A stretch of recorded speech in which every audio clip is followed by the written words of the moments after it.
What's up? First round of NBA playoffs is over. It's done. Only two teams swept, and one of them I cheer for. How'd your team do?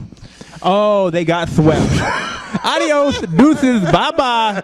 Maybe next. No, it won't be next year either. No, I don't know what's going to happen. But I'm going to tell you what, for Lakers, they have to, and we're going to cover the Knicks versus the Pacers. That's 2013 NBA Eastern Conference semifinals.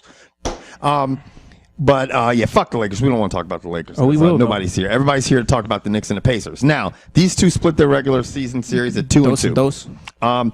This is a big thing about this series, and I'm going to tell you this right now. It depends on a couple things. Your boy, Carmelo Anthony. Go ahead. Yeah, you know what? I hate to say this, but I actually agreed with that Colin Cowherd guy. And I'm the one that has problems speaking, nigga. Because I was trying to. Because normally when I say his name, there's a four-letter. I didn't say cock. Jesus Christ. Anyway, what I'm getting at is Colin said at the end of the season, people who play with Carmelo get tired because Carmelo's a taker. Right. People at the end of the season who are playing with LeBron like to play because he's a giver. And what he means by that is Carmelo's looking to score for Carmelo because Carmelo thinks for his team to win, he's got to score 60. Right. LeBron understands that if I pass the ball, you're going to play harder because you never know when you'll get the ball and you'll make the most of it. With that being said, though, do you think that's how? I don't think Carmelo. I think Carmelo Anthony's his play has been not as without having numbers up in front of here. What do you think his average assists were in the first playoff series? Did they break 5?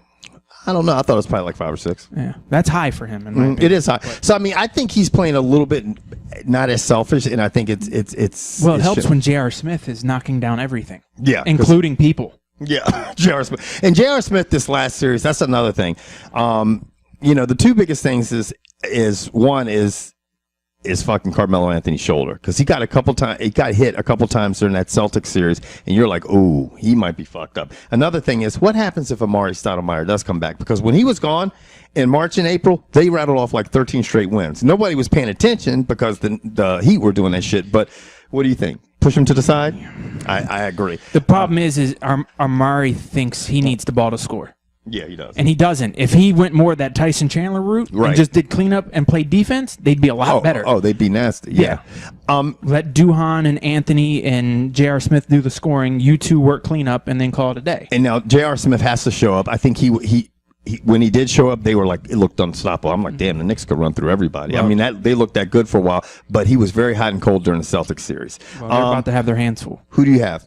I think the Knicks are going to win this, but I think it's going to come at a cost. I don't think they're going to get out of this with all their starters healthy. I think they're going to come in there. They're going to leave out of the series hobbled, and I think it's going to take them 7 games to beat them. Yeah. Comical, brash, and sometimes politically incorrect. The Uncut Sports Show.